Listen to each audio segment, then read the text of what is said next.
الشوق طال والقلب سما نحو Terutama diabetes dah, masalah darah tinggi. Jadi jalan susah. Bila ada penyakit banyak. Jadi sebab itu kita nak ajar masyarakat macam mana nak makan cara betul supaya jangan sakit.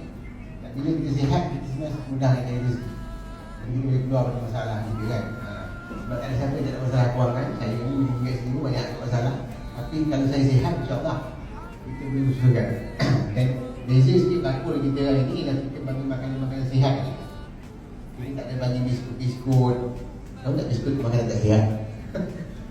Kita tak bagi mi segera, kita tak bagi benda-benda mepek, kek dan sebagainya. Yang ni semua benda ni akan menyusahkan nanti.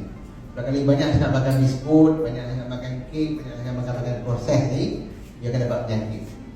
Dah duit dapat penyakit lagi. Jadi ni bukan beban kan. Sebab tu saya rasa masyarakat perlu disedarkan.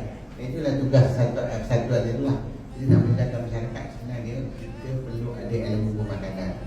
Bila kita makan cara betul, kita dapat jaga kesihatan, kita boleh bekerja dengan lebih mudah. Kadang-kadang tak larat nak kerja, lutut sakit dah, kan, betul tak? Badan tak kurus. Kata makan tak banyak tapi tak kurus, kan? Kalau orang tengok saya, kan? Kalau siapa follow saya kat Facebook kan, saya boleh makan, orang tengok takut. Tapi badan saya sikit. Ini baju ni 2010 baju ni. Dah longgar. Dia pakai baju punya orang. Ini size L, yang saya pakai size M.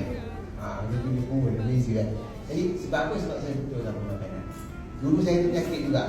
Lama ni doktor, tapi penyakit ada. Dulu saya ada darah tinggi, saya ada kecil manis, saya ada gemuk, saya ada gout, kan? Tapi pencarian saya macam mana nak pulihkan penyakit ni. Akhirnya saya belajar ilmu pemakanan yang betul. Sebab sebagai doktor saya tahu dah ubat saya tahu. Saya ada klinik dulu ni, kan? Jadi saya tak nak makan ubat. Sebab apa saya tak nak makan ubat? Padahal saya bagi ubat kat patient. Sebab saya tahu side effect. Saya pun tak sanggup nak ambil side effect ni, tapi kita bagi kat orang. Itu yang akhirnya sekarang klinik saya pun dah tak ada. Jadi saya dah tutup. Saya tak nak bagi nak ubat-ubat berlaku ni. Saya nak ajar orang tentang pemakanan. Dan pergi saya tidak akan teruskan, insyaAllah. Terima kasih banyak-banyak dan suruh datang. Sebenarnya inilah kita punya target. Kita tak ada orang yang nak terima bantuan, kita pun tak dapat pahala. Ini sebenarnya tujuan kita. Saya tak ada apa benda yang kita rasa kita lebih hebat pada orang lain. Tak ada. Dan tak ada tuan-tuan dan perempuan ni, apa saya nak bagi, kan? Itu dia. Dan kat mana-mana pun ada orang yang akan lebih duit, ada orang yang tak ada duit. Orang yang lebih kena bagi paling kurang. Sebab itu yang Allah sebut dalam Quran. Sebab tu ada sistem zakat dan sebagainya. Jadi sebenarnya Ramadan ni memang kita nak menggalakkan orang supaya terima. Jadi sumbangan terbaru bukan duit saya ni tak ada duit. Jadi dah tak ada dah kayu kan. Saya dapat sumbangan daripada follow saya. Dia buka lagi bakul sihat di bawah persatuan tu. So ada penyumbang. Dia dapat sebelah orang penyumbang. Alhamdulillah dan semua saya sebelah orang. Alhamdulillah sebab saya tahu ini koleksi banyak. Kereta boleh bagi RM1, motor pun bagi RM1. Jadi ni tak ada masalah. Lalu sebab tu kita lanjut dia sebagai timbalan produksi terkis untuk kita besok akan buat lebih banyak aktiviti insyaAllah, kan? Kalau ada rezeki pada esok kita akan bagi lagi sumbangan-sumbangan. Kalau kita ada sumbangan, siapa yang bagi sumbangan kita akan salurkan. Kita hanya penyalur je lah. InsyaAllah itu yang penting kan. Salurkan sumbangan awal, kita panjang-panjangkan sedekah, dapatlah seorang sikit pahala insyaAllah, kan? Jadi yang penting kita semua sama-sama buat amal, cari yang terbaik dalam Ramadan. Tak ada pahala yang meninggal. Bila ada kesempatan ni, ingat kata 10 akhir Ramadan ni, carilah amalan Lailatul Qadar, buat amalan sebaiknya, minta kita keluar dari masalah kita insyaAllah. Dan tolong doakan saya insyaAllah.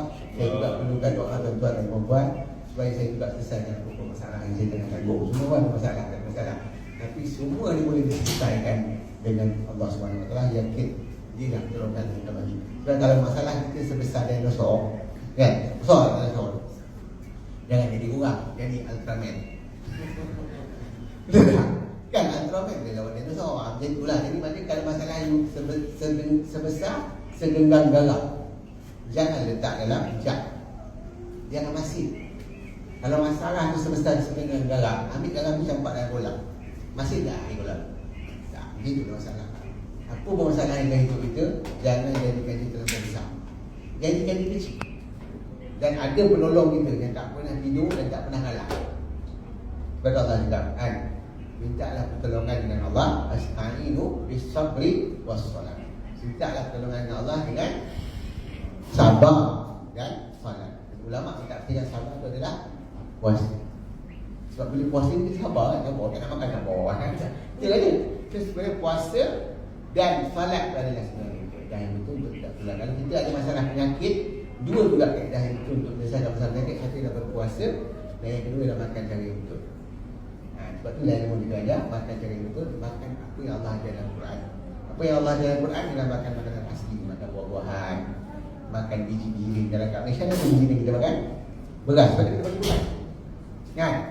Dalam surah Yasin Allah mengajar kita macam mana nak makan. Sedap tak sedap? Kita baca Yasin setiap minggu ni. Kalau kat majlis subuh, tiap-tiap malam Jumaat baca Yasin. Tapi tak ada ambil pelajaran dalam surah Yasin ni macam mana nak makan. Kata ilmu pemakanan ada diajar dalam Quran. Allah sebut dalam Quran dalam surah Yasin, Bismillahirrahmanirrahim, wa ayatul ardul maitatu ahyainaha wa akhrajna minha habban faminhu ya'kulun. Dan tanda-tanda kekuasaan Allah, bumi yang mati tu Allah hidupkan dan Allah keluarkan daripadanya habba. Habba ialah biji-biji ni. Contoh beras. So makan beras ni bagus. Faham tak? Tak ada masalah nak makan beras. Tapi kalau nak lebih baik beras tu, bila kita masak, kita letak minyak sikit.